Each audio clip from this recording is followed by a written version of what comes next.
faire une entrée.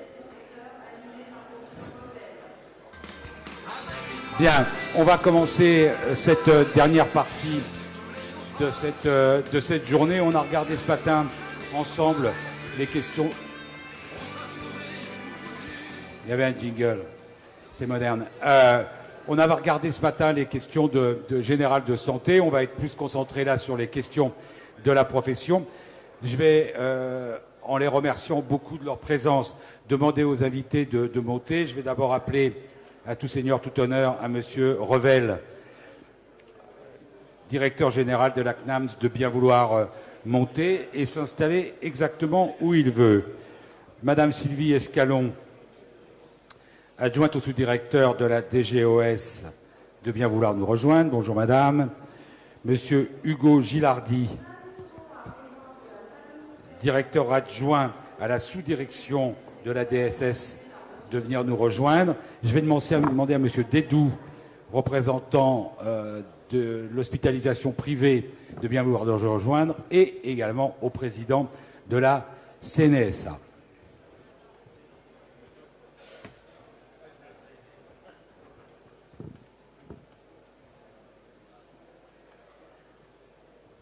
Bien, nous y sommes. Merci beaucoup. Merci beaucoup à vous tous d'être parmi nous. Vous avez tous des impératifs parce que vous êtes des gens importants. Mais ce matin, on a eu un débat sur le... Enfin, il n'y a pas eu un débat, mais l'économiste de la santé parlait du salaire comparé des élus et des hauts fonctionnaires. Et donc, après ce qu'il a dit, il est normal que vous soyez très occupés. Enfin, a priori, ce serait... J'aurais du mal à expliquer que vous avez l'après-midi libre, vous voyez ce que je veux dire. Donc, on est ravis de vous avoir, et sans aucune ironie, je vais demander à vous, Monsieur Revel, de bien vouloir commencer, faire un petit exposé sur... C'est un débat d'actualité, en fait, hein, sur un peu l'actualité de la profession. Mais comme à l'Assemblée nationale, on commence toujours par une question. Et ma question sera plutôt de vous demander...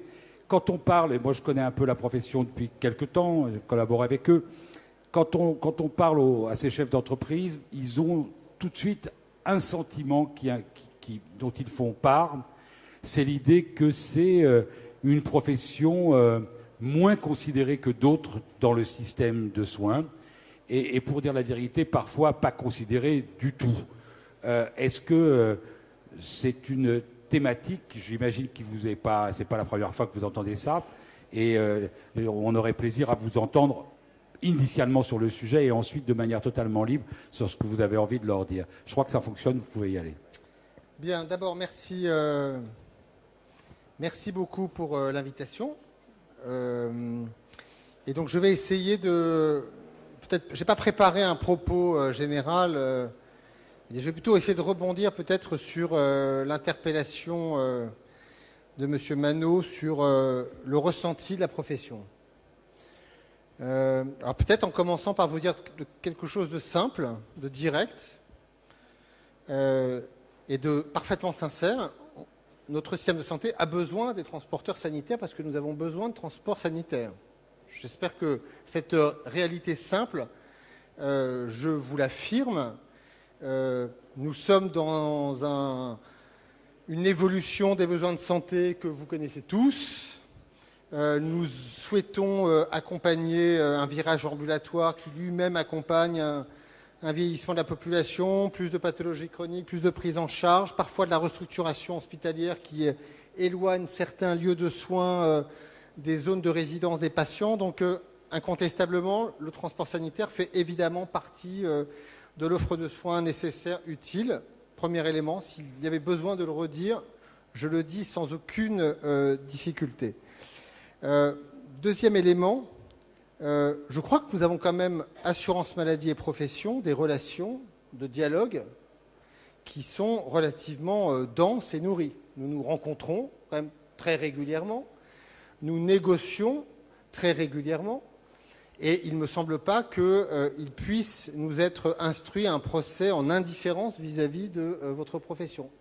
Je vous donne mon sentiment, mais je tiens à la disposition les agendas, le mien et les vôtres, pour juste simplement établir ce que sont la régularité de nos contacts de nos échanges, ce qui est parfaitement normal, parce que c'est évidemment nécessaire que d'être dans un dialogue suivi permanent, compte tenu aussi de ce que sont, et ça, on va rentrer dans des choses peut-être un petit peu plus sensibles, les difficultés d'une régulation qu'il nous appartient de conduire et qui est rendue un peu difficile s'agissant du secteur du transport sanitaire, que celui-ci obéit à des règles qui sont un peu différentes et un peu plus compliquées vues du régulateur, je ne parle pas de la profession mais du régulateur, que d'autres professions intervenant dans la prise en charge des malades dans notre pays.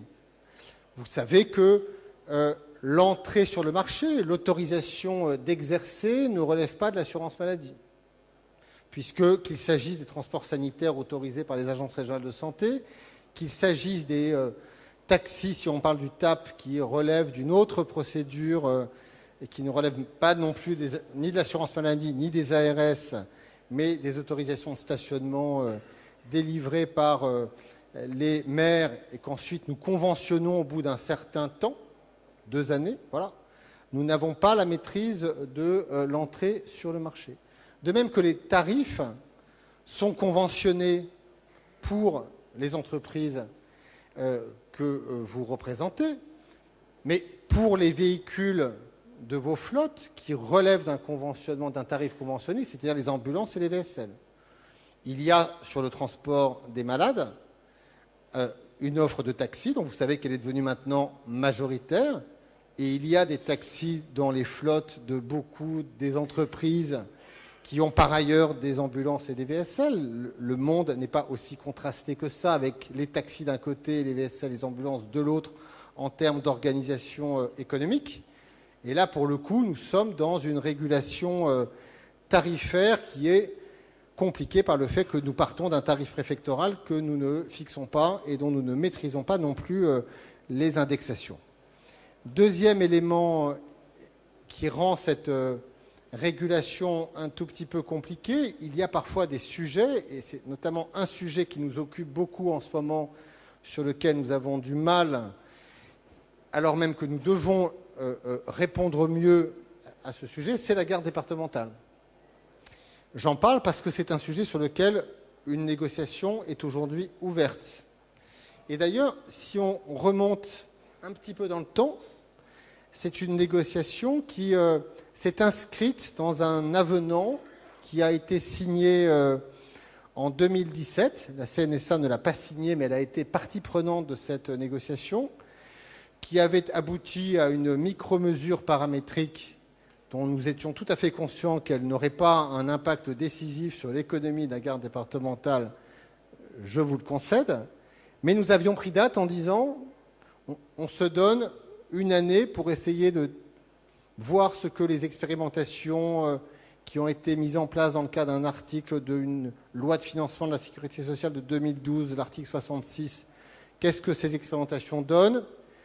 Si rien de probant, ou enfin, en tout cas, quel que soit le bilan qu'on pourra en faire, nous ouvrirons une négociation au printemps, je crois que c'était à la fin avant le deuxième trimestre 2018, pour essayer de construire un nouveau modèle, ce que nous avons respecté en ouvrant cette négociation en juin dernier. Parce que je crois que nous le partageons tous, aujourd'hui la garde départementale est dysfonctionnelle, elle ne marche pas bien, elle coûte, je dirais, en coût 191 millions d'euros si on prend vraiment le périmètre restreint, mais là-dedans il y a 50 millions d'euros qui sont les sorties et 140 millions qui sont les astreintes. Donc, ce qui fait un rapport entre les deux qui est quand même assez faible. Et quand on y rajoute ce qu'on paye en carence et ce qu'on rajoute en sortie ambulance dans le cas des horaires de la garde, une quarantaine de millions de plus, on est dans un système qui est dysfonctionnel pour tout le monde. Elle n'est probablement pas rentable pour vous, ce qui explique bien pourquoi ça ne marche pas de votre côté. Elle n'est pas évidemment rationnelle pour nous quand on regarde l'argent qu'on y consacre et le nombre de sorties qui en résultent. Voilà. Et donc ça, c'est un travail qui précisément s'inscrit dans un cadre de discussion et négociation et de dialogue conventionnel, et sur lequel les partenaires, je crois, ont à cœur dans ces travaux qui se poursuivent et qui intègrent l'assurance maladie, la profession, et auxquels nous avons convié le ministère, même si le ministère n'est pas dans la négociation.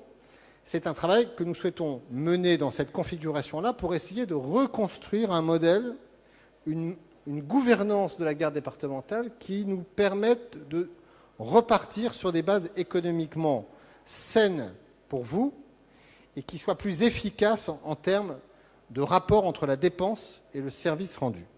Et ça, c'est, je crois, un travail que nous menons en ce moment dans des conditions d'écoute, de dialogue et d'élaboration collective, je dirais, de qualité. Ça ne veut pas dire que le sujet est simple, ça ne veut pas dire qu'on va y arriver en 2 semaines, on va essayer d'avancer vite, mais on sait que c'est un peu compliqué.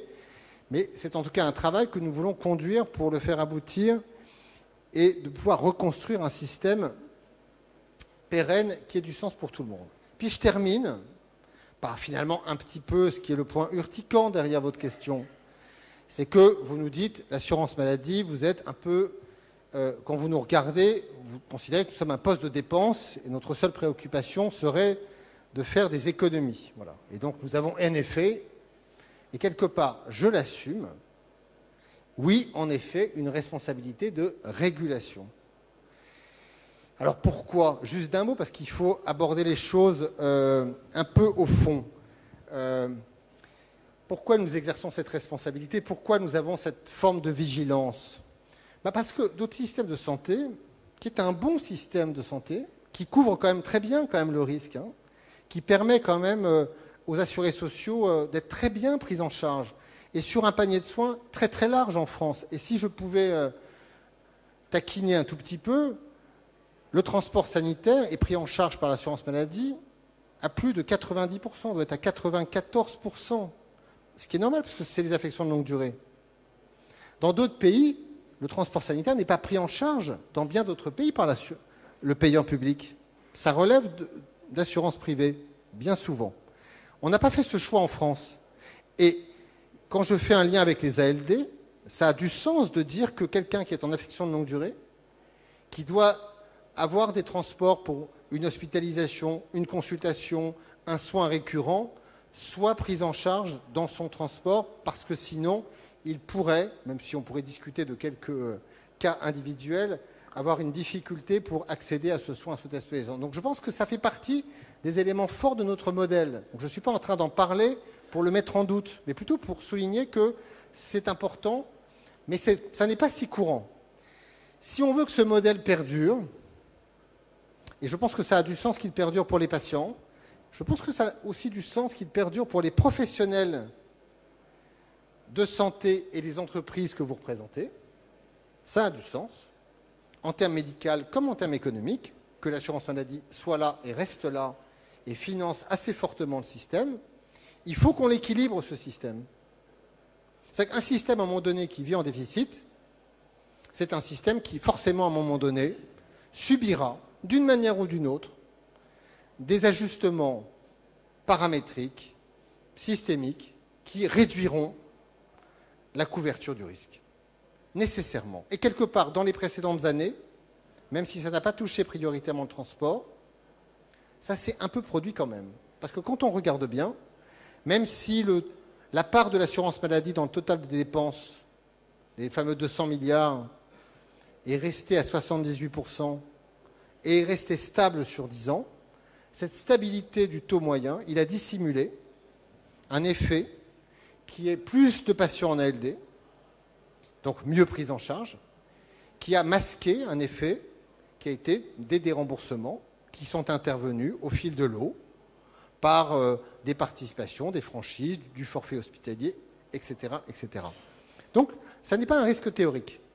Et le devoir et l'obligation du régulateur que je suis, c'est de contribuer, avec mes amis du ministère de la Santé, à ce qu'on essaie de ramener la Sécu à l'équilibre. Pas pour satisfaire un totem bruxellois maastrichtien, parce que une assurance maladie à l'équilibre, c'est une assurance maladie qui peut faire vivre son modèle de protection et son niveau de solidarité. Si on n'est pas à l'équilibre, forcément, on le rogne et on fragilise aussi bien l'accès aux soins des malades que la santé économique du secteur. Et il est vrai que quand on veut atteindre l'équilibre, il faut qu'on trouve un niveau de progression de la dépense qui ne dépasse pas 2%, 2,5% par an.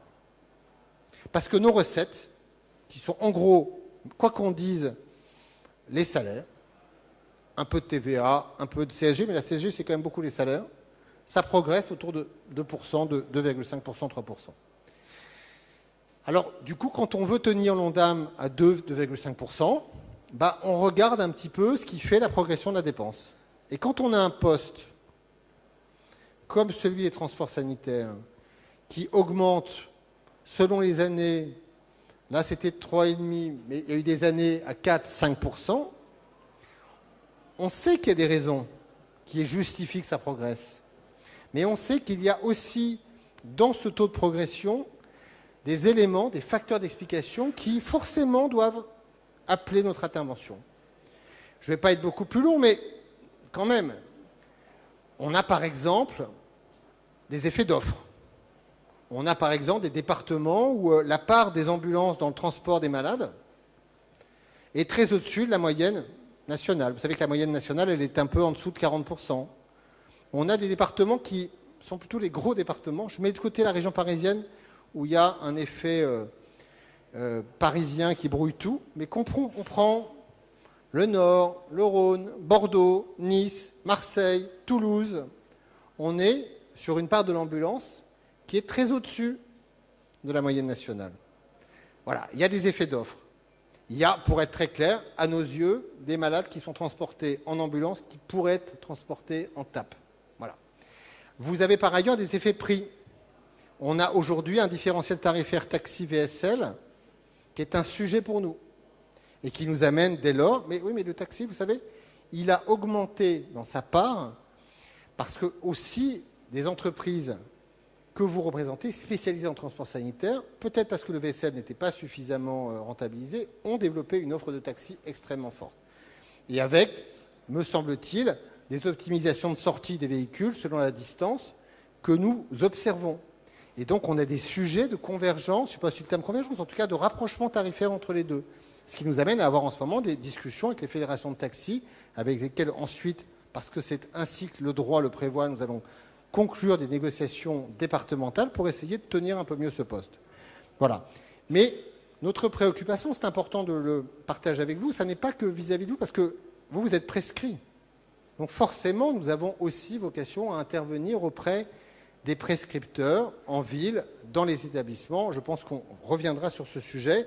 Il n'y a pas que l'article 80 qui probablement sera abordé. L'article 80, c'est 287 millions d'euros sur 4,5 milliards. Hein, voilà. Bon. Donc, il y a tout le reste. Et puis, il y a des contrats d'intéressement que nous voulons développer avec les établissements. Voilà. Donc, je conclus rapidement ce premier tour de piste. On pourrait penser que on a des intérêts qui ne sont pas forcément alignés. Moi, je ne le crois pas. Je ne le crois pas. Je pense que vous êtes une profession responsable, vous êtes conscient que vous occupez une place durable dans l'offre de santé et la prise en charge des malades. Vous êtes conscient que pour que ça dure, il faut nous aider à ce que on puisse maîtriser collectivement une évolution, une augmentation de la dépense annuelle, parce que tout ça augmente chaque année. On ne réduit rien, on ne fait que maîtriser la progression qui rentre dans des eaux, dans des proportions raisonnables qui ne menacent pas la pérennité du système. Et c'est le sens des travaux que nous menons avec vous et dans un esprit, je crois, qui est de respecter le partenaire que vous êtes. Voilà. Alors j'ai vu le président de la SNSA, je ne sais pas comment dire, à un moment ou deux, je ne sais pas comment dire, un spasme ou deux, et puis un début de commencer à bouillir un peu, donc c'est toujours mieux les cocottes minutes de faire sortir la vapeur plutôt que faire péter le couvercle. Donc allez-y. J'en étais pas encore, à ce stade-là. Votre président ne s'énerve pas aussi vite que ça, quand même. Il est. Oui. Et vous avez déjà testé. D'autant plus que c'est pas mon président, parce que c'est pas ma profession. Allez-y. Non, mais Donc, voilà, non, c'est mieux effectivement, un quelques commentaire petites rapide. observations et quelques petits commentaires rapides. Dans un premier temps, effectivement, et merci à vous d'avoir repris des négociations depuis effectivement le mois de juin. Et depuis cette date-là, on travaille de façon relativement assidue. Et je pense que c'est profitable, et pour les uns et pour les autres. Et vous avez pu constater, à travers les études qui ont été faites aussi, le travail que la CNSA a fourni et les études qui ont été faites, puisque pour une fois, on a réussi à partager notamment nos données, ce qui nous a permis de pouvoir faire des études exhaustives sur l'ensemble du territoire, de façon à traiter le problème de la façon dont vous l'évoquiez. Alors sans doute, peut-être, sera-t-il intéressant, et dans un futur très proche, j'espère, faire cette même étude sur autre chose que l'urgence préhospitalière. On peut peut-être aussi l'élargir sur l'ensemble des soins et des prises en charge. Peut-être que là, on aura aussi des enseignements à tirer. Et je vous rejoins quand vous dites, en fin de compte, que nous avons des points de vue qui sont assez similaires. Puisque je crois que nous sommes capables de comprendre que vous êtes gestionnaire d'une enveloppe, que cette enveloppe, elle n'est pas extensible à souhait, et que quand elle est extensible, c'est sur les deniers publics et sur nos impôts qu'on la finance. Mais par rapport à cela, nous avons, et depuis un certain temps, réclamé d'avoir un tour de table le plus large possible, comme celui que l'on a aujourd'hui d'ailleurs, hein, pour pouvoir poser des problématiques et essayer de trouver un nouveau modèle économique. Alors, ce nouveau modèle économique, il ne faudra pas qu'il se contente de l'urgence préhospitalière. Je crois qu'il va falloir qu'on regarde plus loin que cela. Et ça, c'est quelque chose qu'il ne faut absolument pas perdre de vue. Et vous savez qu'on vous le rappellera le moment venu. On vous l'a déjà dit. Mais on est arrivé effectivement à un moment où, pour les entreprises, on est dans un passage qui est plus que compliqué. Et vous avez pu le remarquer, ces derniers temps, ces derniers jours, il y a des mouvements spontanés qui se développent un petit peu à gauche, à droite, et même dans certains cas, alors c'est pas les cas de Marseille ou de Lyon qui ont eu lieu récemment, mais dans d'autres régions de France, il y a eu récemment aussi des petits blocages d'hôpitaux. Je crois savoir qu'il y en aura encore, mais qui ne sont pas pilotés par la Chambre spécifiquement. Mais il y a un vrai malaise qui est en train de se créer. Pourquoi ? Parce qu'on est dans ce fameux virage que j'évoquais, où on a à la fois la gestion de problèmes sociaux. Alors, problèmes sociaux, c'est des nouveaux accords sociaux qui, par le fait du hasard, a gaspillé les vacances quelques-uns des chefs d'entreprise qui sont ici présents, parce qu'en application de 1er août, il a fallu mettre un petit peu les bouchées doubles pour y arriver, mais voilà, ça crée des tensions et des surcoûts. On a derrière le carburant, vous connaissez, on a toutes ces choses-là. Je vous passe le CICE et la CVAE, qui là aussi pour nous un non-sens par rapport à la structuration qu'on essaie de faire de nos activités. Donc voilà, on est toujours partie prenante pour pouvoir discuter dans ce sens-là, mais il faut que la discussion, à un moment, elle soit large et constructive. Alors, monsieur le directeur, je sais que vous devez partir dans une quarantaine de minutes, donc je vais vous poser les 2-3 questions que je veux vous poser, parce que je vous tiens, et je vais voilà, je m'en voudrais après pour les avoir posées. D'abord, un commentaire. Dans ce que vous avez, d'abord, vous parlez direct. Vous avez dit des choses qui sont, ne prenez pas ombrage, mais par rapport à certains de vos prédécesseurs, peut-être éminemment claires. Y compris quand vous dites, ça sera comme ça et pas autrement, et je trouve que c'est plutôt bien comme type de dialogue. Alors je vais vous poser 2-3 questions qui sont pas... Vous avez dit au début de votre intervention, vous avez énuméré un certain nombre de questions sur lesquelles vous n'aviez pas de pouvoir. Les taxis, etc., c'est pas nous. Bon, j'ai eu l'impression qu'il y avait une sorte d'amertume dans la manière de le dire. Enfin, c'est pas vos états d'âme qui m'intéressent, c'est de vous poser la question, est-ce que dans les évolutions qui vont venir, dans les 5-10 ans, est-ce qu'il est envisageable justement de regrouper des choses dont il est assez logique que le poste de commandement soit unique ?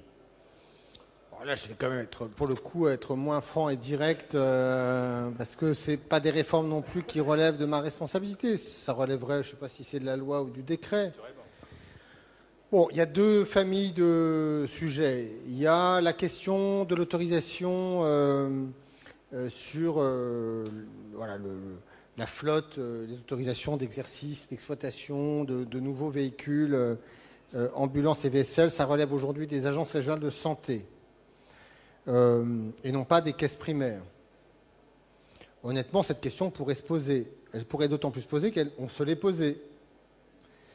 Et j'ai cru comprendre, mais je ne me l'explique pas, que la profession a dit « Ah non, surtout pas. On ne veut surtout pas que ce soit les caisses primaires qui récupèrent cette prérogative. » Je n'ai pas compris pourquoi d'ailleurs, honnêtement. Parce que vous avez peut-être peur qu'on n'autorise pas des ambulances de plus, mais il n'y a pas plus d'ambulances, la flotte se réduit très légèrement. Qu'il y ait demain plus de VSL versus des taxis, moi je n'y serais que favorable.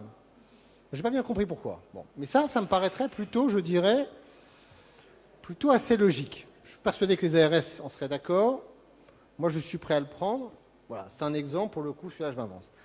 Après, au-delà, la question beaucoup plus délicate du taxi qui aujourd'hui fonctionne sur la base du tarif préfectoral, auquel ensuite nous ajoutons, dans le cadre d'accords départementaux, des remises et des éléments de tarification appropriés.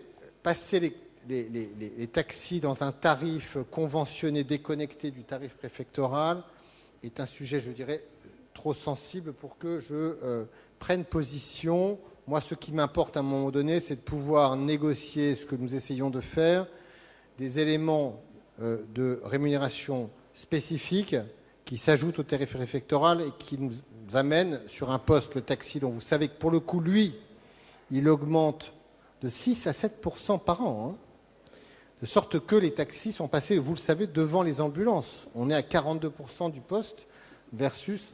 Non, mais je veux dire, c'est pas que, je vous l'ai dit tout à l'heure, on connaît, nous, ce qu'a été aussi, et je ne formule aucun reproche, parce qu'à un moment donné, les réalités économiques font que les entreprises s'adaptent et rachètent des ADS pour pouvoir développer une composante taxi dans leur offre de transport. Donc, je veux dire, je pense qu'il y a beaucoup de chefs d'entreprise qui sont dans cette situation.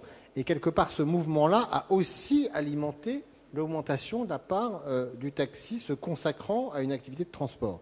Donc cette partie-là, je suis plus prudent. Deuxième question, et la dernière d'ailleurs, qui est plus générale. Ce matin, on avait un débat sur la politique de santé, son évolution. Vous avez dit tout à l'heure que votre responsabilité et que la responsabilité globale était de maintenir la progression des dépenses. Il fut un temps sans doute où c'était contesté par un certain nombre de professionnels. Au fond, ça ne l'est plus, théoriquement. Ça crée des désagréments, mais ça ne l'est plus. Vous avez joliment dit que ce n'était pas une obligation bruxello-maastrichtienne. En effet, à part quelques populo-nationalistes un peu attardés, personne ne pense qu'on pourrait ce serait seulement par des contraintes extranationales que... Donc, globalement, il y a un accord là-dessus. La question qu'on se posait ce matin, et que je veux vous poser, c'est, parce que vous êtes à un poste d'observation formidable, c'est est-ce qu'il n'y a pas une distorsion entre le dynamisme mis par l'État à gérer la dépense, et si possible à éviter qu'elle augmente trop, et de l'autre côté, sa capacité, sa volonté à optimiser les systèmes. C'est-à-dire que un peu partout, malgré tout, quand on veut moins dépenser, on réfléchit structure. On ne fait pas que jouer simplement en disant « attention, il y a une enveloppe, il y a une enveloppe ». Donc, encore une fois, à partir du moment où il y a consensus sur le fait qu'il faut, est-ce qu'on n'a pas eu, dans les dernières années, est-ce qu'on est au point aujourd'hui, est-ce que vous êtes optimiste sur la capacité à travailler sur l'organisation des systèmes ? Mais en réalité, si on se parle clair, en fait, le poste, on le maîtrise très mal. Non, mais en réalité, la seule manière... Parce que le poste, on a assez peu de leviers de régulation pour de vrai. Le seul levier de régulation qu'on a, c'est l'absence de revalorisation des tarifs. Si on se parle clair, bon, ce qui n'est pas très satisfaisant, ni pour vous, ni pour nous. Donc, le défi collectif, c'est d'arriver à se redoter d'outils intelligents et partagés qui permettent de, je dirais, mieux maîtriser l'évolution du poste, en satisfaisant les besoins de santé des patients qui ont vraiment besoin d'un transport sanitaire, j'insiste, qui ont vraiment besoin d'un transport sanitaire, bon, de telle sorte qu'on puisse concilier ces éléments de maîtrise avec des conditions d'exploitation qui intègrent mieux vos exigences de rentabilité. Alors, un exemple, si on parle d'éléments systémiques, on sait que les 2/3 des transports sont prescrits par les établissements. On sait que dans ces transports, on a par exemple beaucoup d'itératifs. Bon, on sait depuis longtemps tous qu'il y a certainement des choses à développer pour favoriser le transport partagé. Ce qui suppose dès lors d'avoir une commande de transport mieux organisée par les établissements en lien avec la profession, mais pas gérée ou co-gérée par la profession, parce que sinon on peut craindre que... Bon, ce sont des chantiers sur lesquels nous souhaitons absolument avancer, même si il faut qu'on embarque derrière les établissements qui sont eux-mêmes des partenaires très importants et avec lesquels la relation est parfois, je me retourne vers mon voisin de gauche, compliquée. Parce que vous avez des établissements qui considèrent qu'ils n'en peuvent mais. Par exemple, les établissements privés. Bon.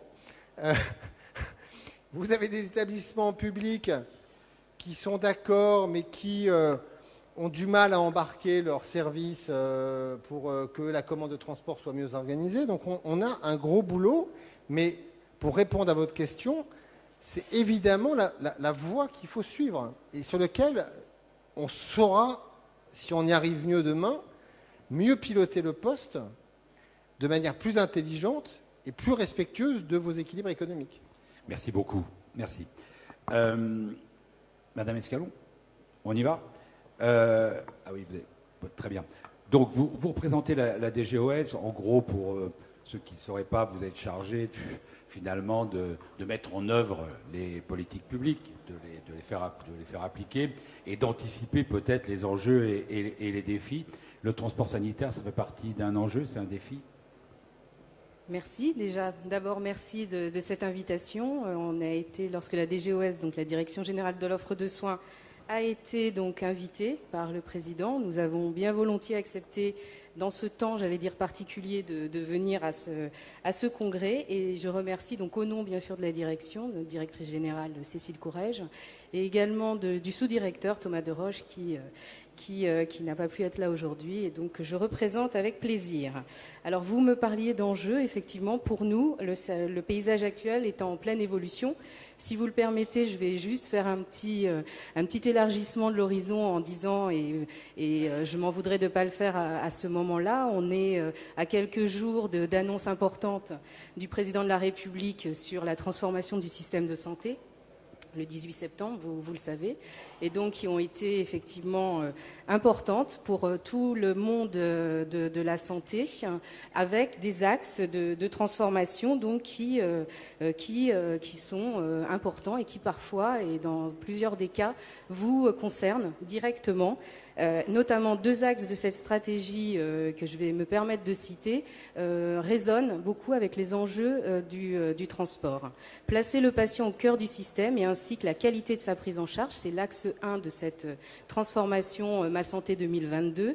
Et l'axe 2, faciliter l'accès aux soins par un maillage territorial de proximité et une gradation des soins, avec dans ces objectifs un premier objectif qui est l'amélioration de l'organisation des soins de proximité et une gradation territoriale de l'offre de soins autour de 3 niveaux, des établissements donc, de proximité, des établissements de recours et des établissements de référence ultra spécialisés. Pourquoi ce passage par j'allais dire, ce paysage général? C'est qu'on a un cadre, effectivement, aujourd'hui, qui nous est donné, sur lequel on va pouvoir, j'allais dire, construire des briques pour avancer dans ces objectifs qui sont j'allais dire, assez clairs de transformation. Alors, ce sont effectivement d'immenses chantiers, portés pour je crois qu'une des premières fois, au plus haut niveau de l'État, puisqu'il y a un engagement du président de la République, avec une exigence de structuration territoriale qui est affirmée de façon très, très nette dans ce chantier. Alors, la bonne organisation donc, des transports sanitaires interhospitaliers ou primaires, sera d'autant plus importante pour le patient, comme sa famille, comme pour les professionnels de santé ou l'établissement de prise en charge, avec des distances peut-être plus longues pour des soins spécialisés. C'est le sujet de la gradation et parfois peut-être l'inquiétude des acteurs dans ce paysage, effectivement, de se dire on réorganise, on fait des plateaux techniques qui vont être peut-être plus éloignés des patients, et de ce fait, effectivement, on doit introduire de la fluidité et des transports, en l'occurrence, pour les soins relevant de la gériatrie, des soins de suite et de réadaptation ou de médecine polyvalente. Dans ce contexte, je vais tout de suite en parler, et puis la direction de la DSS en parlera juste après moi, elle le développera beaucoup plus.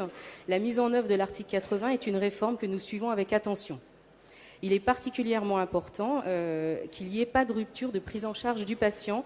Nous y apportons la plus grande vigilance. Les établissements de santé sont en train de passer leurs appels d'offres. Je crois que vous en avez beaucoup parlé déjà. Pour certains sont conclus, pour d'autres les préparent encore. Et nous avons bien entendu l'inquiétude qui est suscitée. Mais l'ambition donc du ministère demeure intacte, et on pourra y revenir. L'objectif, vous le savez, est de réaffirmer donc la responsabilité des établissements dans l'organisation des transports de leurs patients, leur donnant l'outil qui est le financement de ces transports. Le principe du prescripteur et payeur est un principe d'organisation avec le souhait d'intéresser les établissements à la pertinence des prises en charge. Sans précipitation, et Hugo Gilardi y reviendra, les étapes préalables à cette mise en œuvre ont été préparées. L'entrée en vigueur de la loi a été décalée, des options choisies ont été concertées avec les fédérations hospitalières, les représentants des transporteurs sanitaires et des taxis. Et il y a un ensemble d'outils d'accompagnement qui ont été mis en œuvre. Nous ne sommes pas inconscients et nous avons bien entendu les difficultés. C'est pour ça qu'on est, j'allais dire, aujourd'hui, les deux directions du ministère de la Santé concernées par ce sujet présent, pour pouvoir écouter vos inquiétudes et tenter d'y répondre. Et nous ne sous-estimons bien sûr pas la restructuration importante et son ampleur qui va toucher effectivement les transporteurs sanitaires. Vous avez parlé, Monsieur le Président, de divers mouvements qui, ces derniers jours, ont lieu et qui, effectivement, soulignent ces inquiétudes. Beaucoup a été fait, et si des difficultés se rencontrent sur le terrain, ce congrès, donc, comme je vous le disais, est une occasion pour nous, en tout cas, direction d'administration centrale du ministère, de pouvoir effectivement passer un message, venir vous rencontrer et respecter ce cadre qui a été fixé par la loi. Il y a un retour d'expérience qui sera bien sûr organisé par le ministère. On tirera un bilan de la mise en œuvre et on pourra bien sûr, et il est prévu donc de vous y associer. En matière de commande de transport sanitaire dans les établissements de santé, la réforme de l'article 80 permet de mettre l'accent sur des grands principes d'organisation permettant de réaffirmer les rôles respectifs des services hospitaliers et de la structure de commande de transport. Monsieur Revel en parlait tout à l'heure. Il y a au niveau des réorganisations de vrais sujets, et notamment en termes de réorganisation, les deux points sur lesquels il y a encore à travailler, il faudra y travailler, c'est le rôle des unités médicales, bien sûr, des services, qui doit ainsi se limiter à définir le type de transport à mobiliser en fonction de l'état du patient, assis, couché, le lieu de destination, en cas de transfert vers un autre établissement, le type de transport, effectivement, et de transfert, provisoire ou définitif, ainsi que les prestations qui sont sollicitées. Un deuxième axe, bien sûr, c'est la suite du processus qui doit être confié à un service centralisé des commandes de transport pour patients et qui remplit les missions suivantes: apprécier la nature de la prise en charge, veiller au respect de la prescription, commander le transport sanitaire, assurer le suivi de la prestation, rassembler les pièces justificatives donc pour services faits et paiement, bien sûr. Donc les établissements de santé sont des acheteurs et une organisation adaptée à cet achat doit être mise en place. Le recours à la plateforme de commande par l'établissement de santé est un outil au service de la fonction qui peut prendre plusieurs formes. Donc le recours à une solution informatique, on a des exemples, géré en propre par l'établissement ou par un tiers, notamment par les GHT ou les externalisations qui se voient également. Et face à cette plateforme de commande, il est tout à fait possible d'avoir une plateforme de réponse portée par les transporteurs sanitaires ou un groupement de transporteurs pour grouper les commandes reçues et faciliter la gestion des sollicitations donc, qui viennent des établissements et les entreprises, surtout membres du groupement. Il y aura un enjeu majeur d'assurer donc l'interopérabilité. C'est un sujet, quand on a discuté avec vos représentants l'année dernière, qui a beaucoup fait discuter, sur lequel on a été très attentifs. On a compris qu'il y avait un vrai enjeu au niveau du système d'information, qu'il fallait qu'on avance sur ces points. Donc une interopérabilité avec la plateforme de commande, bien sûr, de l'établissement de santé, avec la plateforme de réponse des transporteurs et avec, bien sûr, le service de prescription électronique de transport intégré qui est développé donc par la CNAM. Parmi donc tous ces sujets, d'autres travaux sont possibles au-delà, et nous avons commencé au sein de la DGOS avec vos représentants à y travailler, notamment la simplification des procédures administratives sans modification de la répartition des compétences ARS et CEPAM. On a tout à l'heure, Monsieur Revel, on a dit un mot. En interne, un travail a été entamé donc, qui vise en fait à actualiser les dispositions de l'arrêté du 21 décembre 1987 et qui modifie donc la composition du dossier d'agrément des personnes effectuant des transports sanitaires terrestres, qui devra être revu et rediscuté avec vous. L'objectif donc est double, vos représentants le savent puisque nous y avons déjà travaillé. Simplifier les formalités applicables, par exemple la suppression de l'extrait de casier judiciaire qui est actuellement requis lors des demandes d'agrément. Actualiser et toiletter les dispositions qui le nécessitent, eu égard aux évolutions réglementaires, par exemple la suppression de références obsolètes. Et cette démarche donc, pourrait également s'appuyer sur les retours d'expérience des 4 régions. Donc, nous avons Auvergne-Rhône-Alpes, Hauts-de-France, Île-de-France, PACA, qui aujourd'hui travaillent au sein d'un décret qui a été mis en œuvre en début d'année, qui permet des dérogations donc sur ces sujets et notamment. Je peux vous demander de condenser la fin. Oui, bien sûr, mais c'est un sujet effectivement qui était important. Alors pour terminer, qu'on me demande d'accélérer, mais il y a beaucoup de chantiers, vous le comprenez, sur lesquels la DGOS et le ministère est très impacté et très impliqué. C'est l'organisation du transport urgent préhospitalier et derrière celle de la garde ambulancière. Donc on en a déjà un petit peu parlé, mais c'est un enjeu effectivement essentiel. La DGOS et la direction générale qui travaille sur les sujets d'urgence, qui travaille avec les urgentistes et qui donc de ce fait est très impliqué, déclenché par les SAMU. Ces transports sanitaires urgents qui sont réalisés par les entreprises représentent 1,6 million de transports en 2015. Et on constate que ce modèle économique a vieilli. On constate aujourd'hui qu'il est nécessaire d'y retravailler, de retrouver une organisation à discuter. Vous savez que les SDIS sont également très, très en attente d'évolution sur ce sujet. Et donc, nous avons également besoin énormément d'y retravailler avec les transporteurs sanitaires. Mais je vois que le temps m'est compté. Et je voulais dire un mot des expérimentations. Je vais vous laisser conclure naturellement. Mais s'il y a d'autres sujets, on le fera au gré de la conversation. Vous voulez conclure? Vous aviez un mot Je voulais juste terminer parce que je crois aussi que c'est quelque chose sur lequel il y aura sans doute des questions. Les expérimentations, article 66 suite à la loi de 2012. Et donc, nous sommes en train de tirer le bilan de ces expérimentations.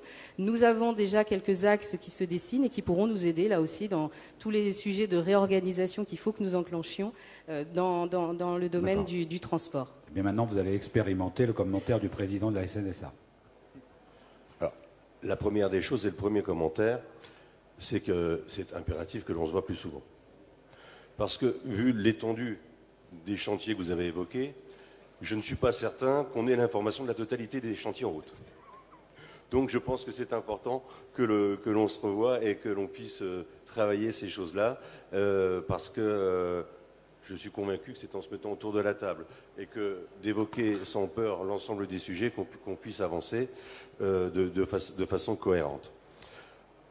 Vous avez évoqué l'article 80 et dans l'exposé que vous nous faites, effectivement, on sent qu'il y a une machine bien pensée ou bien huilée en tout cas, qui est censée se dérouler.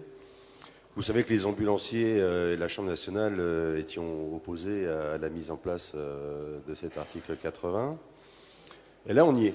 On y est, donc on vit depuis 15 jours les premières expériences. Oui. Et la tentative là-dessus, et ma question est, N'avez-vous pas l'impression qu'on a fait ça un petit peu à la hussarde et que là, on se rend compte que dans la mise en œuvre, c'est un peu plus compliqué que ce qui était pensé? Formidable transition. Monsieur Gilardi, quand dans la répartition de qui allait parler de quoi, quand j'ai dit mais quel est le point fort, si je puis dire, de Monsieur Gilardi, on m'a dit mais comment on m'a passé pour un ignorant, on m'a dit c'est le spécialiste quasi mondial de l'article 80. Et donc, cher ami, je m'en voudrais de vous priver d'exprimer cette passion qui est la vôtre, un peu singulière de mon point de vue, mais enfin, qui est utile, puisque c'est aussi quelque chose qui a beaucoup passionné les débats de cette Assemblée. C'est à vous. Je vous rassure, à titre personnel, j'ai d'autres passions que l'article 80. Par ailleurs, la DSS a d'autres passions que l'article 80. Néanmoins, effectivement, c'est un sujet qui la mobilise fortement aujourd'hui. Donc d'abord, merci beaucoup Monsieur le Président de l'invitation. C'est une table ronde qui tombe effectivement à point nommé, puisque la réforme dite de l'article 80 est entrée en vigueur il y a à peine une quinzaine de jours. Donc c'est à la fois un avantage de pouvoir en parler à chaud, mais aussi un désavantage dans la mesure où on aura sans doute encore un petit peu de mal à repérer toutes les difficultés qui devraient être levées avec l'aide des services de l'État et en particulier de la DGOS et de la DSS. Alors, à la hussarde, non, assurément non.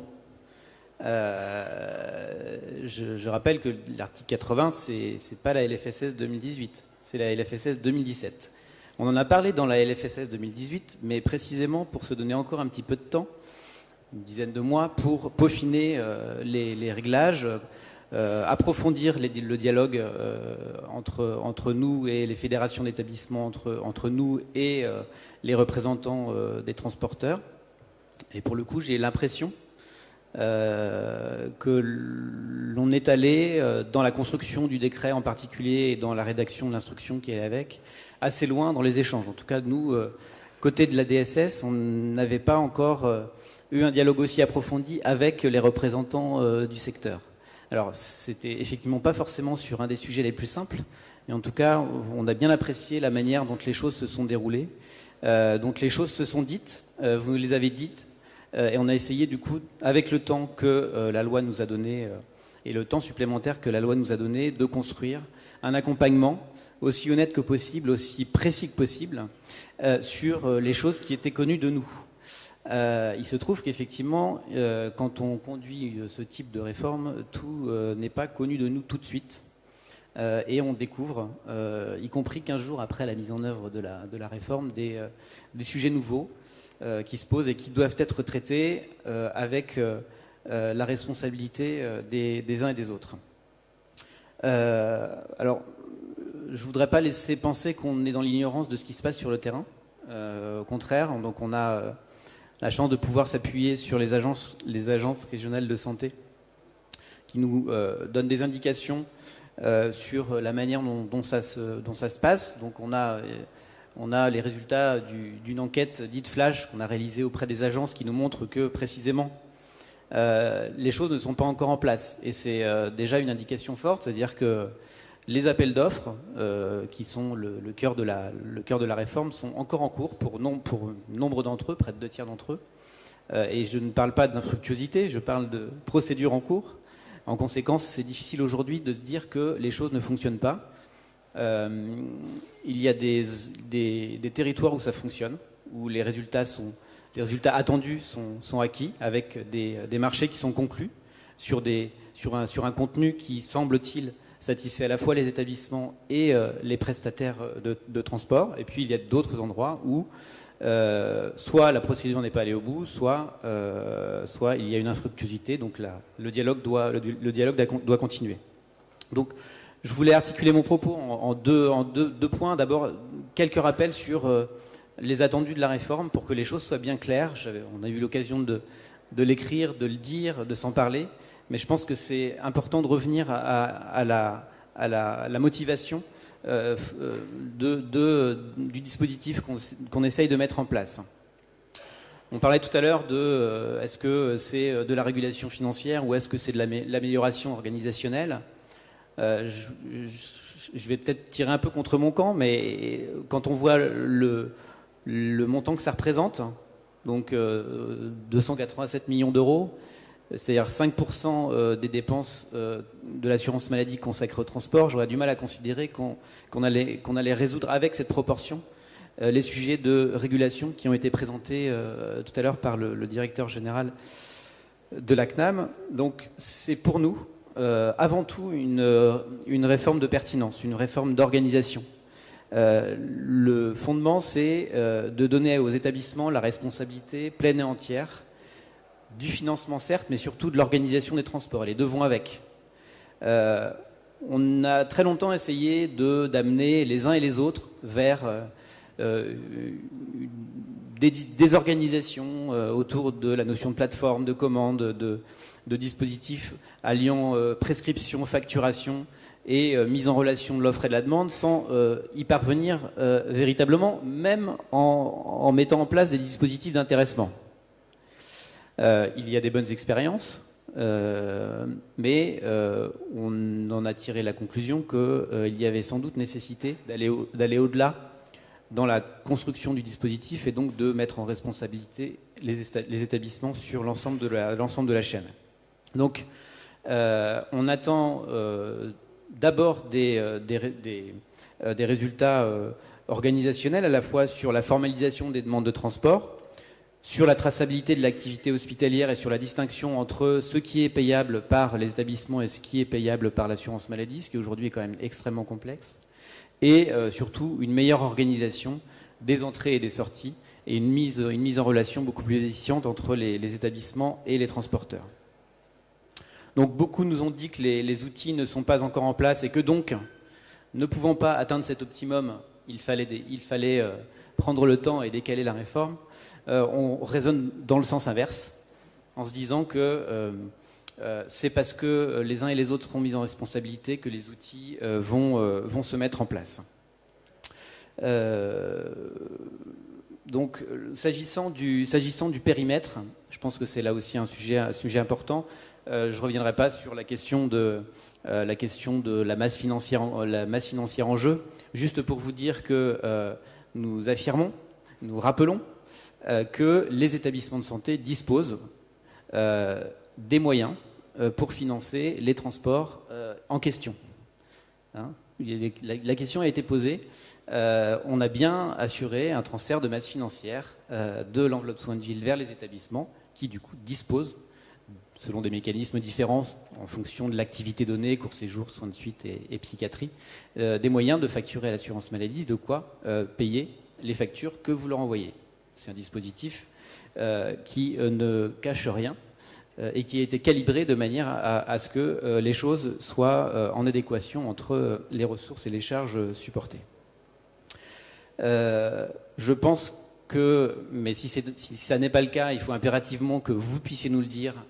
Je pense que le type de transport qui rentre dans le dispositif est désormais clarifié dans les textes que nous avons produits. C'est extrêmement important puisque, bien entendu, on est sur un dispositif avec deux circuits de facturation, hein, un circuit qui continue d'aller vers l'assurance maladie pour un type de transport et qui, pour les types de transport visés par l'article 80, fonctionne de manière différente et sur des supports de prescription et de facturation différents.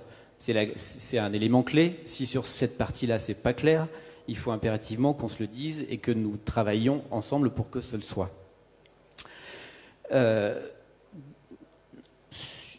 Tu veux dire ? Juste, il faut que je parte bientôt. Juste, sachez, parce que mais au niveau local, mes directeurs de caisse entendent parler de l'idée qui pourrait traverser l'esprit de certains d'envoyer quand même des facturations à la caisse primaire. Donc je voulais juste passer le message, j'en profite pour dire qu'on va évidemment regarder ça très attentivement. Voilà, si vous pouviez diffuser cette information au-delà de vous. Voilà. Et Monsieur le Président, désolé, mais il faut que je... On est désolé de vous interrompre, on va prendre congé du directeur de la CNAM en le remerciant beaucoup de nous avoir consacré un peu de son temps. Merci beaucoup. Au revoir. Puisqu'on était sur les... Retour à votre passion. Merci beaucoup. Sur les dispositifs opérationnels, je voulais parler de trois éléments qui sont du coup plus des informations sur les réponses qu'on peut donner aux questions qui se sont posées depuis le début de notre dialogue, mais surtout depuis le 1er octobre. Premièrement, donc, comme je vous le disais tout à l'heure, les ARS nous ont indiqué qu'une proportion importante des établissements ne disposent pas encore d'une offre, et donc que par conséquent vous n'avez pas pu toper avec les établissements en question. Et pour autant, depuis le 1er octobre, les établissements sont censés payer et prendre à leur charge les transports en question. Donc on a une contradiction de normes là, entre l'obligation de payer et l'absence d'appel d'offres. Donc on préconise dans cette période et de manière exceptionnelle et temporaire, le temps que les marchés soient conclus, une relation plus de gré à gré sur la base, le cas échéant, des tarifs conventionnels. On ne préconise pas que cette solution soit une solution pérenne, bien entendu, puisque c'est pas conforme à la loi, mais néanmoins, les établissements ont l'obligation d'assurer la continuité du service et donc de trouver le dispositif permettant de répondre. Deuxième élément, et là aussi je voudrais être extrêmement clair sur le discours que nous tenons, et les questions ont été posées par la voix de votre secrétaire général. Quels sont les prestataires qui sont censés pouvoir répondre aux appels d'offres? Donc je ne dirai pas autre chose que ce que nous avons dit dans l'instruction du mois de mars, c'est-à-dire qu'on est sur, et c'est notre interprétation du droit, on est sur des prestataires agréés conventionnés, et donc les prestataires qui sont désignés très clairement dans notre instruction, celles que nous avons discutées ensemble et celles que nous avons concertées ensemble. Troisième et dernier point de préoccupation pour vous, c'est le sujet des délais de paiement. C'est peut-être la première chose que vous nous avez dite quand on s'est rencontrés. Comment ça va se passer? L'assurance maladie nous paye en 4 jours et les établissements vont nous payer peut-être en 50, mais peut-être un petit peu plus ou peut-être un petit peu moins, ça dépend des situations. Là, pour le coup, les situations sont très variables. Et donc il faut trouver des solutions. Donc il y a deux manières de répondre.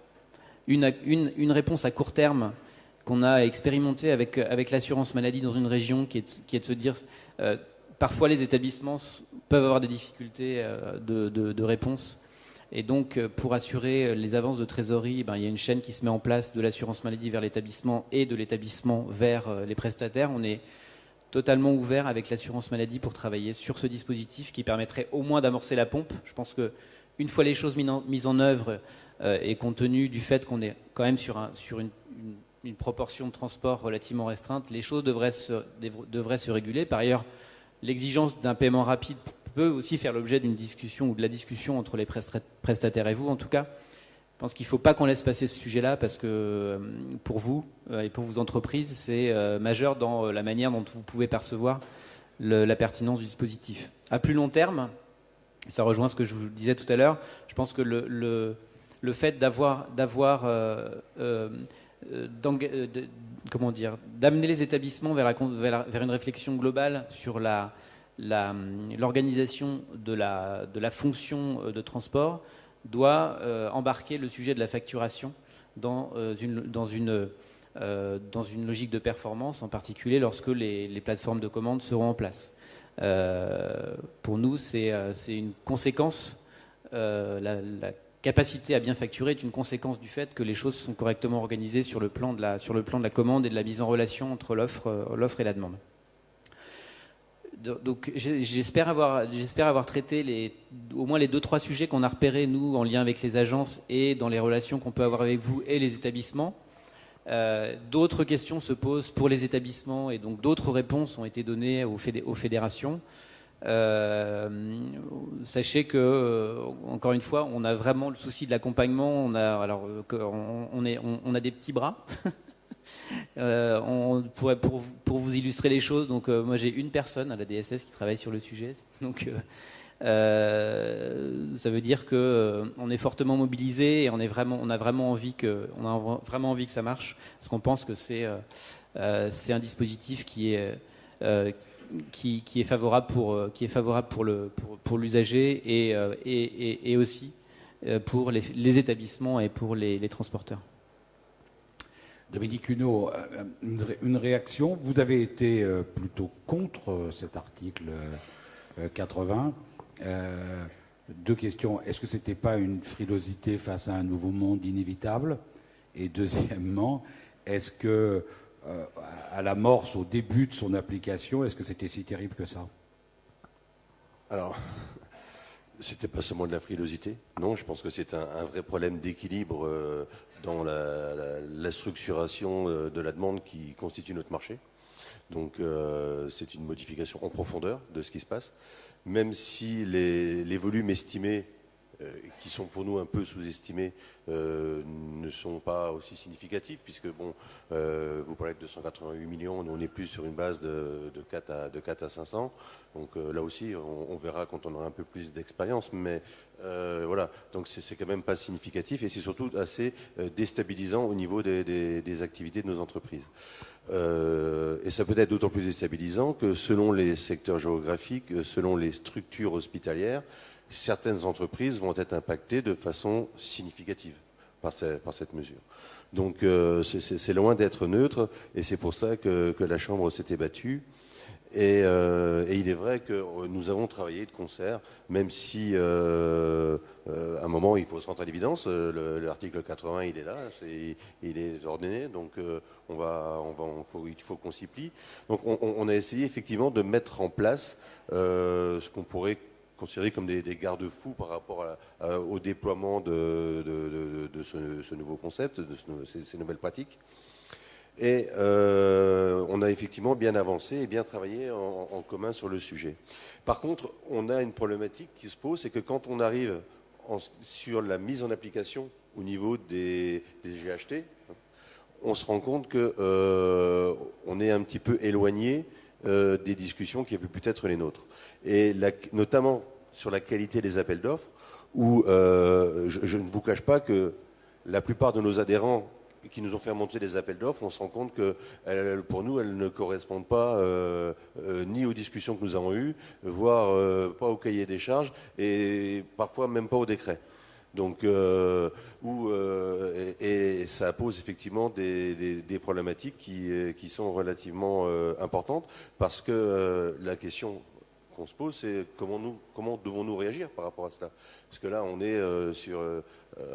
je ne dirais pas un non-respect de la parole donnée, parce que c'est bien plus compliqué que ça, hein, c'est pas dans ce sens-là, mais dans l'application, on se rend compte qu'on est éloigné de l'objectif que l'on s'était fixé en commun. Donc ça c'est un problème quand même qui est assez important.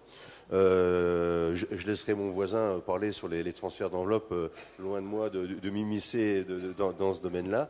Mais après, c'est vrai, et malgré ces problèmes d'appel d'offres, où là, il faut vraiment qu'on ait une discussion pour savoir comment on va faire. Est-ce qu'il faut qu'on les attaque pour éventuellement les remettre en cause alors j'ai compris que c'était pas à la hussarde, mais un peu à marche forcée quand même. Vous voulez faire ce que vous voulez, imposer votre projet, ce qui est tout à fait respectable. Mais est-ce qu'il faut qu'on aille sur des procédures, ou est-ce qu'on peut trouver des systèmes de recadrage par rapport à ça? Je crois que ça c'est un point important. Ensuite, les points importants aussi, vous avez évoqué, effectivement, c'est que en termes de trésorerie pour les entreprises, si on se prend 50 ou 100 jours de décalage dans les paiements, c'est un petit peu compliqué. Et alors, il est vrai que on est une activité d'entrepreneur privé dans un schéma de fonctionnement administratif. Mais les contraintes qui sont les nôtres, et là je vous prie de me croire sur parole, sont loin d'être simples, et que les pressions qu'on subit sont parfois très fortes. Donc ça fait partie des sujets aussi qu'il faut aborder, mais il faut absolument que dans ce domaine-là, on puisse apporter des réponses assez rapidement si on veut éviter que les débordements qui nous échappent un petit peu se propagent de façon beaucoup plus ample sur le territoire. Voilà. Vous voulez dire un mot? Juste pour une petite réaction pour dire que notre intention et notre souhait est vraiment d'éviter la conflictualité au niveau local, hein. Il faut aussi tenir compte du fait que, notamment pour les établissements publics, la mise en place de l'article 80 aussi a été concomitante avec la structuration de la fonction achat au sein des GHT. Donc on a aussi bien conscience du fait que dans l'articulation de ce qu'on demande aux établissements, il y a des choses compliquées à gérer. Donc je pense qu'il faut vraiment qu'on puisse qualifier les problèmes et essayer d'éviter de les régler devant je ne sais quelle je ne sais quel juge. Ou voilà, la question, c'est précisément de voir ce qui se passe, de comprendre ce qui se passe et d'essayer de régler les problèmes. D'où la nécessité, effectivement, probablement, en tout cas on l'a proposé aux fédérations d'établissements de mettre en place un comité de suivi de la réforme. Je pense qu'il sera impératif de le faire aussi avec les représentants de la profession. Merci. Monsieur Emmanuel Dédoux, vous êtes un peu l'invité surprise de ce congrès, puisque c'est la première fois que votre organisation y participe. Votre organisation, c'est donc la Fédération des hôpitaux et cliniques privés de France. Je vais donc vous laisser exposer la raison de votre venue ici, les rapports que vous avez, avec peut-être 2 points comme ça que je souligne. Finalement, ici, les gens parlent beaucoup avec les pouvoirs publics. Est-ce que c'est plus facile de parler de privé à privé? Est-ce que, en termes de philosophie, ça aide? Et puis, le deuxième sujet, c'est que vous êtes, vous aussi, concerné par l'article 80 et comment depuis maintenant quelques semaines. Et donc, là-dessus, peut-être de faire une première expérience ou nous dire comment vous entendez mener les choses. C'est à vous. Merci. Avec plaisir, je vais essayer de répondre à vos questions. Merci, Président, de votre invitation. Effectivement, on a le statut un peu d'invité surprise à ce congrès. Je vous prie d'excuser Lamine Garbi, notre président, qui avait souhaité être parmi nous et qui n'a pas pu finalement le faire, mais qui tenait à ce que nous venions échanger avec vous et avec nos partenaires du ministère et de l'assurance maladie sur ce sujet des transports. Effectivement, pour les établissements de santé, qu'ils soient publics ou privés, la question du transport et la possibilité de développer une expertise du niveau de celle acquise par la DSS était jusqu'à une date récente assez faible. Parce que la configuration de l'activité transport conduisait pas nos établissements à suivre cette question. Et donc, dans mon propos, je vous propose de dire quelques mots du contexte dans lequel on a accueilli la réforme, et puis effectivement, après, répondre aux questions précises que vous m'avez posées sur comment ça se passe, quel retour d'expérience, même si c'est très tôt, on en fait, et quelles perspectives ça nous ouvre. Alors, la première... Et puis je vais, avant d'attaquer, en profiter aussi pour dire, je m'exprime évidemment au nom de l'hospitalisation privée, mais c'est un sujet qu'on traite avec l'ensemble de nos collègues des autres fédérations. Et que sur ce sujet-là, alors heureusement pour nous, j'ose le dire, on n'est pas concerné par le droit des marchés publics, et Dieu nous en préserve, mais à ce type de nuance près, le sujet des transports, on partage nos diagnostics, les difficultés, les propositions avec les autres fédérations. Il y a certains représentants des autres fédérations qui sont dans la salle et si besoin en était, je pense qu'ils pourraient le confirmer. Alors, cet article 80, évidemment, nos fédérations, tout autant qu'elles sont, n'étaient pas demanderesses de récupérer une mission de régulation, parce qu'il faut appeler un chat un chat, une mission de régulation des transports sanitaires. Quand cette proposition est venue sur la table, on a exprimé qu'on n'y était pas favorable, sans rien dénier de ce que disait M. Revel en début de table ronde sur le fait que l'importance des dépenses de transport dans l'ONDAM, dans l'enveloppe des dépenses publiques consacrées à l'assurance maladie, fait que c'est nécessairement un sujet et qu'il n'y a effectivement pas de raison que ce sujet ne concerne pas aussi des établissements de santé qui sont prescripteurs de ces transports. Mais entre ça et transférer une responsabilité sur la régulation, il y avait peut-être une marge que nous ne souhaitions pas voir franchie. C'est fait, donc on l'entend. On va l'accepter, puisque c'est un état de fait sur lequel, malgré les démarches qui ont été les nôtres avec les autres fédérations hospitalières, je pense, on ne reviendra pas. mais reste ouvert un certain nombre de sujets pour que on puisse avancer de manière sereine et puis peut-être atteindre finalement les objectifs qui devraient être les nôtres, c'est-à-dire ne pas avoir une approche uniquement tarifaire et économique de cette problématique de transport, mais une vraie approche service et comment s'inclut l'activité de transport dans l'organisation du système de santé qu'on doit mettre en place demain.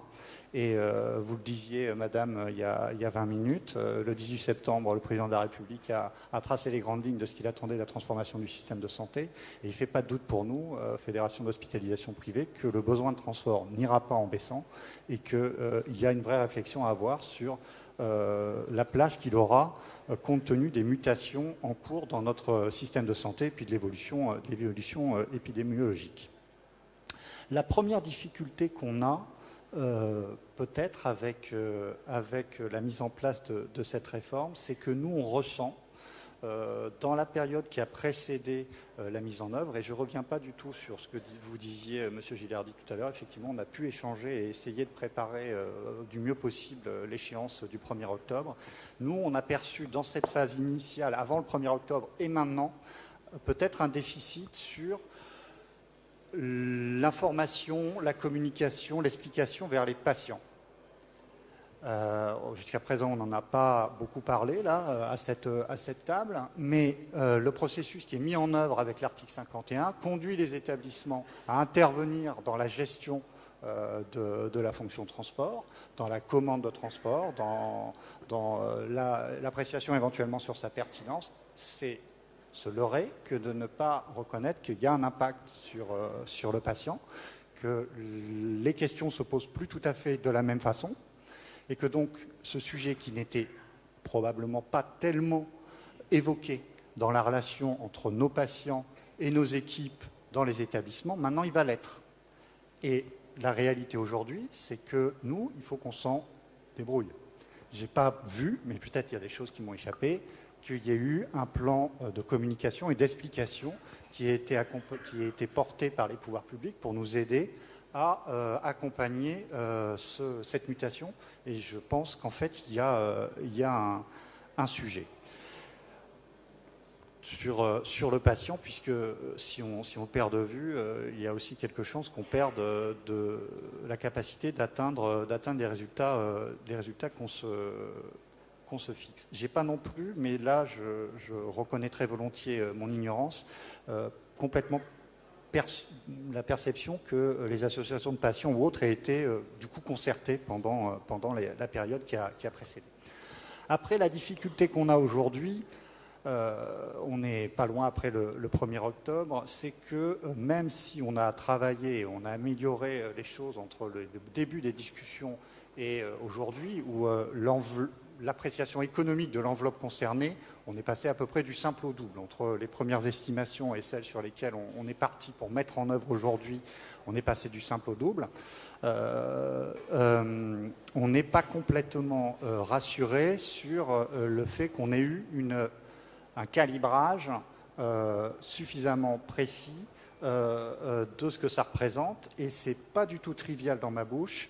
Parce que tout à l'heure, M. Revel disait il y en a qui me disent que n'en peut plus, mais voilà, il faut avoir en tête qu'une fédération comme la nôtre, hospitalisation privée, représente des établissements qui sortent de 5 ans de baisse tarifaire.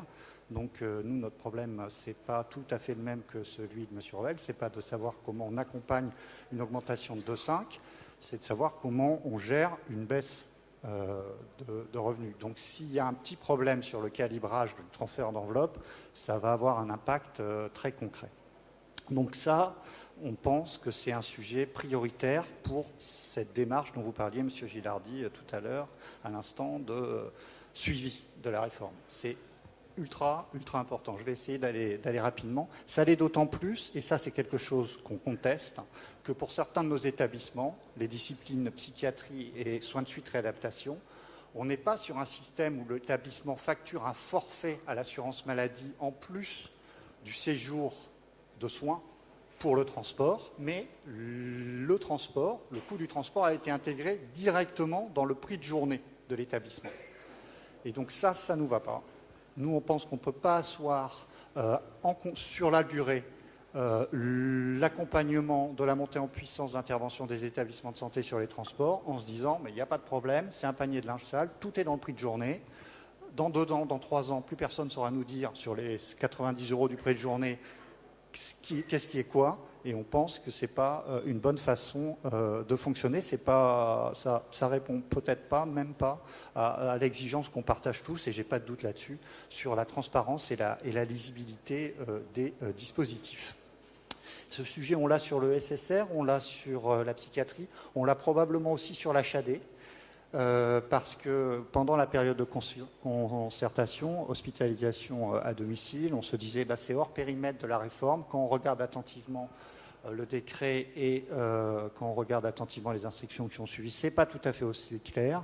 Il y a entre les transports liés à la cause qui a généré la mise en hospitalisation à domicile et des transports éventuellement liés à des pathologies intercurrentes. Et donc, il faut s'assurer que de ce point de vue-là aussi, on est sur un modèle économique qui fonctionne. Après, on est passé vite dessus, mais c'est quand même fichtrement important. Et ça, quel que soit l'établissement public, privé, associatif, le dispositif, il est complexe. On ne va pas se raconter d'histoire, il est complexe. Il y a plus d'une dizaine de cas, il y en a plus, on est au moins à 15. Selon que vous demandez un transport d'un établissement court séjour vers un autre établissement court séjour, vers un établissement d'une autre discipline, c'est éminemment complexe. Donc c'est lourd. L'appréciation économique du sujet, elle a été faite sur un coût constant, c'est-à-dire vous dépensez 100 en transport, je vous transfère 100. Le coût de montée en expertise, le coût d'ingénierie, il n'y est pas. Il existe. Il existe, c'est sûr. Nos établissements, j'espère rapidement, concernant ceux de la FHP, je leur fais confiance là-dessus, ils vont monter en expertise sur les transports. Mais il va falloir le faire et ce n'est pas gratuit. Et l'assurance maladie, j'imagine qu'elle payait les gens qui s'occupaient de la régulation des transports interhospitaliers. Eh bien, vous allez rire, la FHP, elle paye les gens qui vont s'occuper de la commande de transport dans ces établissements. Et je pense que c'est la même chose dans les autres établissements des autres fédérations. Ensuite, dans ça, vous demandez de vous acheminer vers j'en ai pour 3 minutes. J'en ai même pas pour 3, j'en ai pour 2. Essayez de faire 2, ce sera formidable. Ouais, c'est formidable, ben, vous allez voir, je vais y arriver. Après, je pense qu'il faut qu'on tire enseignement de cette séquence. On a besoin, et c'est vraiment une demande forte du terrain, parce que nous, des questions sur le transport, on en mange matin au soir depuis le 1er octobre. Donc on en a tous les jours. Tous mes collègues sont... on n'a pas une personne dédiée au transport, mais tous ceux qui font de la réponse adhérent mangent du transport. Donc... il faut qu'on tire enseignement de la séquence qu'on a conduite pour, je pense, quand même mieux anticiper la lecture qu'on peut avoir des impacts quand on part sur ce type de réforme, car je pense que l'intervention des établissements dans le transport, elle ne va pas aller en réduisant, mais elle va aller en croissant. Et on se mentirait si on ne se disait pas qu'il y a un changement un peu systémique pour vous comme pour nous qui est en train de se passer sur la question des transports. Et on va avoir besoin de l'accompagnement des pouvoirs publics. Ça veut dire que les paradigmes ils vont changer vraiment. Nous, on a des transporteurs sanitaires qui viennent nous voir en nous disant mais quel nouveau type de relation on peut avoir, qui nous disent ça ne vous dirait pas de nous racheter rapidement pour mettre en place quelque chose. Et quand on va vers les ARS, alors là, grande prudence, ordre public égale pas de vague, et on n'a pas trop de réponses sur des questions comme ça, mais il faut pas se cacher derrière son petit doigt. On va avoir ce type de sujet, et je pense, et je suis même certain, qu'un certain nombre de nos adhérents vont devenir des opérateurs de transport. C'est déjà le cas, et ça va continuer d'être le cas. Voilà. Donc j'ai ouvert un champ assez vaste. En fait, notre partenariat qui était peut-être diffus va devenir très concret, très pratique. Et le cadre, qui est aujourd'hui celui d'encadrement de l'activité de transport, je ne pense pas qu'il va pouvoir rester absolument identique très longtemps. Voilà. J'espère que... Non, je n'ai pas tout à fait gagné, hein, j'ai dû faire entre 2 et 3. Oui, mais c'est pas mal quand même. Merci beaucoup. Merci. Bien, il me reste maintenant vos applaudissements me permettent de remercier Madame Escalon, Monsieur Gilardi, Monsieur Desdouches. Je vais vous libérer, vous possibilité, d'autant plus que vous avez maintenant en embouteillage à peu près 3 heures pour rentrer à Paris. Donc, bon courage à vous. Comment? Oui, faites appel à un bon transporteur, ouais. Ouais. Ben oui. Vous pourrez lancer un appel d'offres pour le trouver. Donc, on va vous saluer. Voilà. Moi, il reste de mon côté, je vais vous serrer la main, vous dire au revoir. Au revoir. Merci beaucoup. Voilà. Il reste de mon côté. Oui, qu'est-ce qu'il y a?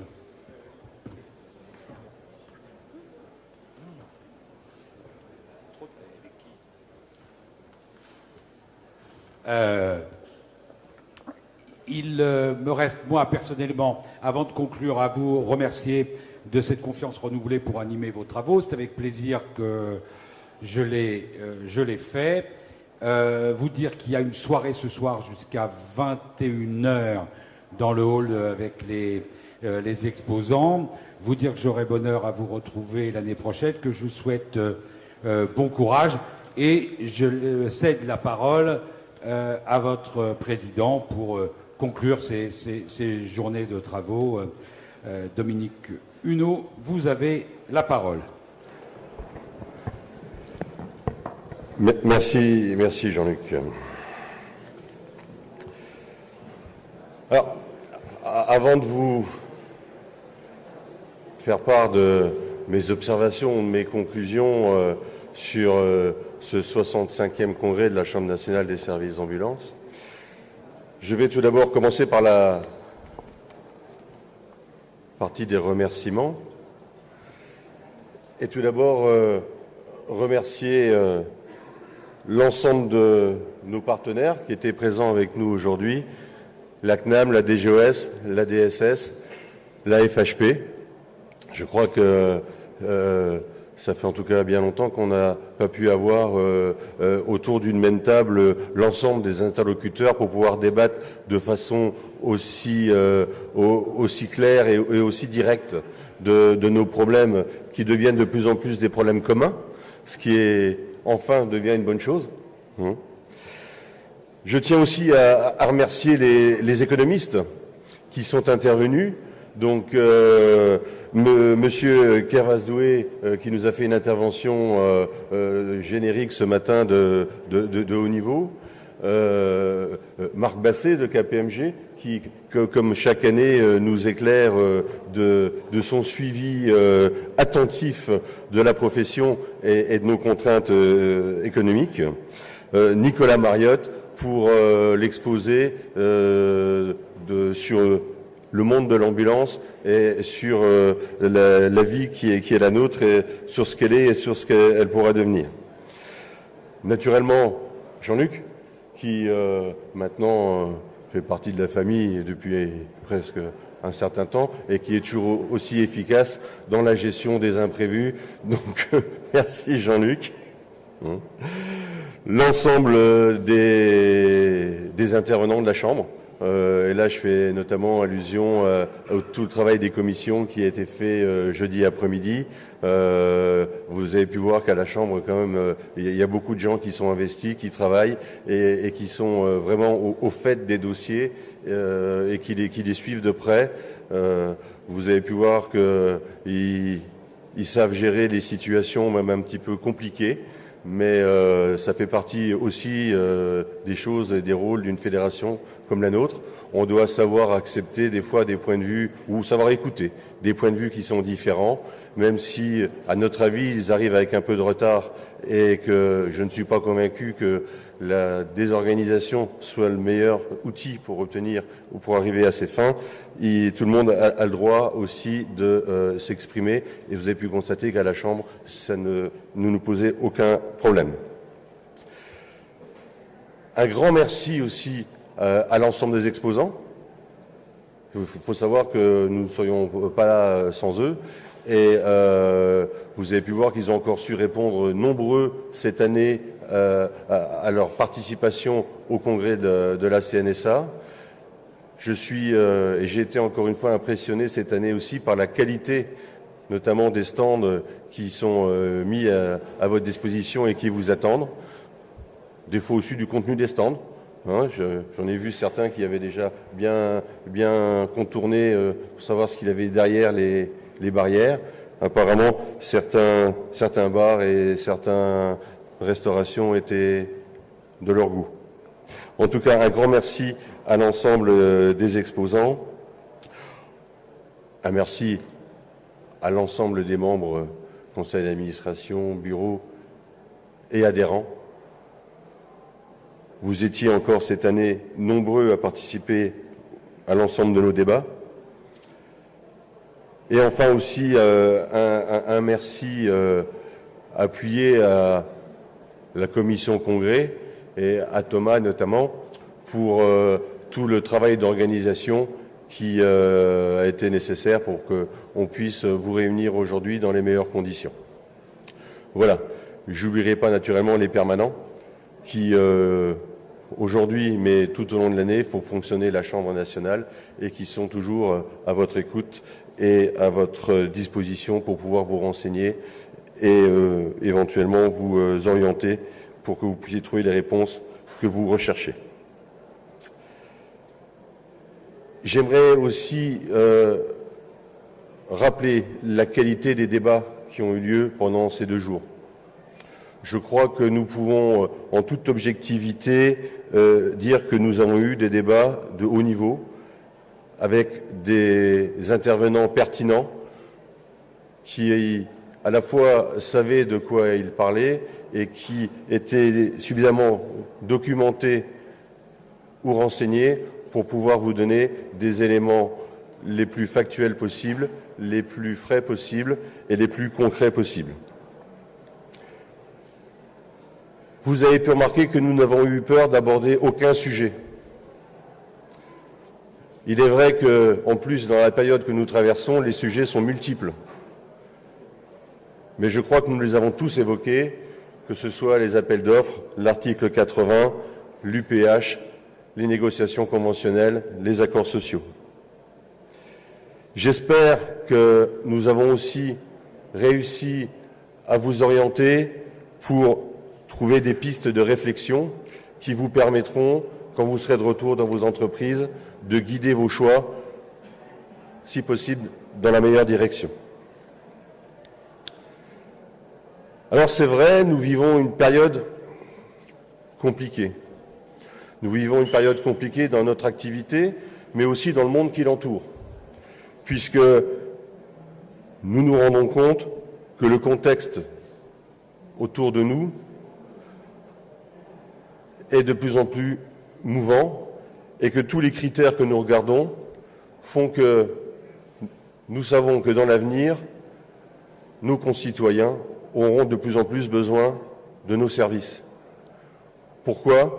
Parce que la population augmente toujours, elle vieillit toujours, les plateformes hospitalières se développent encore, la concentration des hôpitaux, les économistes nous l'ont rappelé, est loin d'être terminée, et qu'à un moment, on le sait, et tout le monde le sait, parfois sans doute un petit peu trop, le moyen, et le seul moyen pour permettre à tous ces éléments d'exister, c'est notre présence et c'est le transport sanitaire.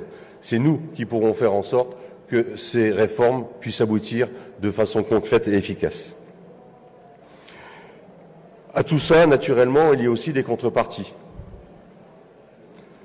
Les contreparties, on a aussi essayé de les aborder sans se cacher derrière notre petit doigt. Quand il y a mutation, il y a mouvement. Quand il y a mouvement, il y a forcément des choses qui se passent et des structures qui passeront plus ou moins bien ou ne passeront pas les périodes et les mouvements qui sont devant nous. Il faut savoir que la Chambre nationale est là, et j'espère qu'elle l'a démontré, et j'espère que vous en êtes tous convaincus.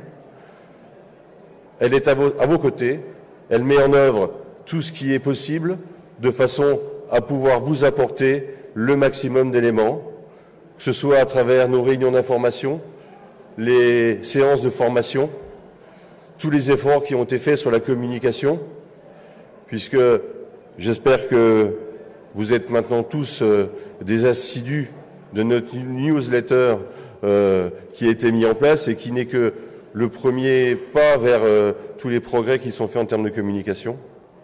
Donc, j'espère que vous êtes convaincus que nous sommes là pour vous et pour vous rendre les services dont vous avez besoin. La question a été posée hier. Il faut savoir que la Chambre nationale est la fédération la plus représentative de la profession, avec, en termes d'entreprises, plus de 1200, je crois, entreprises représentées. Autour de cela, toute une équipe déterminée, présente, efficace, pour vous servir. J'espère que vous êtes convaincus de notre détermination à pouvoir vous servir. J'espère que vous savez que vous pouvez compter sur mon implication et sur l'implication de l'ensemble des membres du bureau du conseil d'administration de la Chambre nationale des services d'ambulance. Il nous reste encore beaucoup d'étapes à passer. Il nous reste encore beaucoup de congrès à se rencontrer. Mais je crois que le plus important, et c'est sur ces mots que je voudrais conclure, l'espoir est devant nous, même si les marches sont hautes et les périodes vont être compliquées. Maintenant, il n'y a que de plus belles victoires, plus le combat est difficile. Ne perdez pas confiance dans vos capacités, dans vos spécificités, dans vos qualités. L'avenir pour le transport sanitaire est loin d'être terminé. Voilà, merci.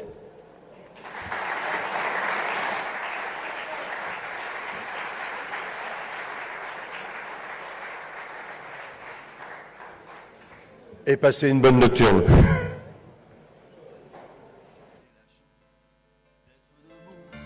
Sur mes deux pieds, et le soir, rentrer danser. Pourtant je dois rester plus fort que ce défilé de souffrance.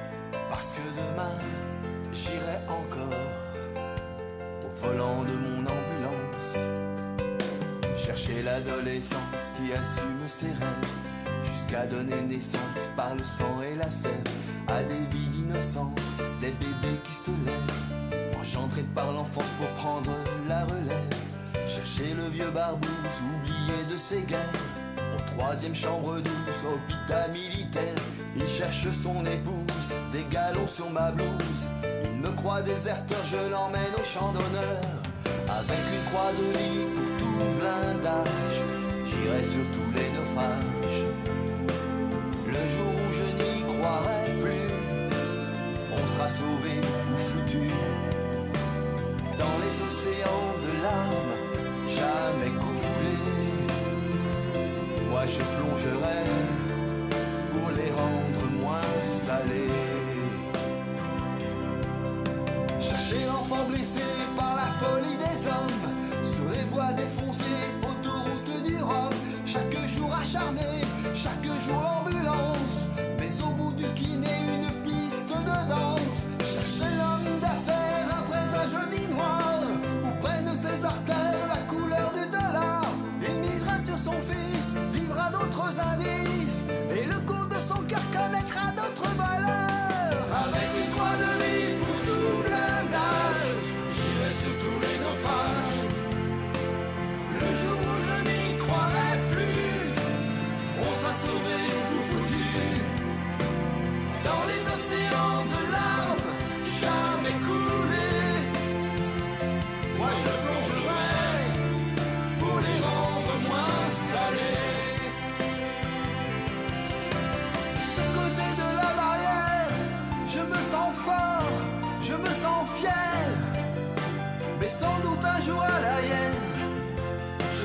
soin que mes confrères. Je sais bien qu'ils auront la foi, peut-être même qu'ils seront meilleurs que moi. Je sais bien qu'ils sauront y faire, j'ai confiance en l'ambulance.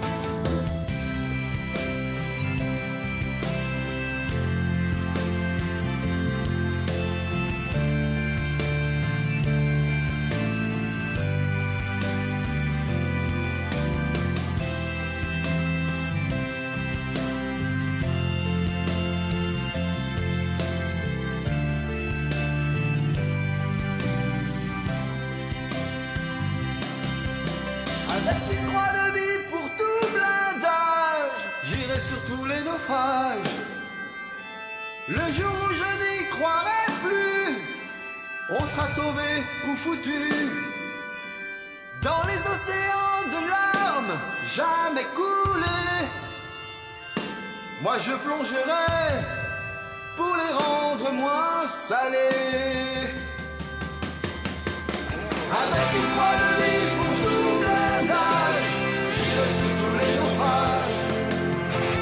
Le jour où je n'y croirai plus, on sera sauvé ou foutu. Dans les océans de larmes, jamais coulé, moi je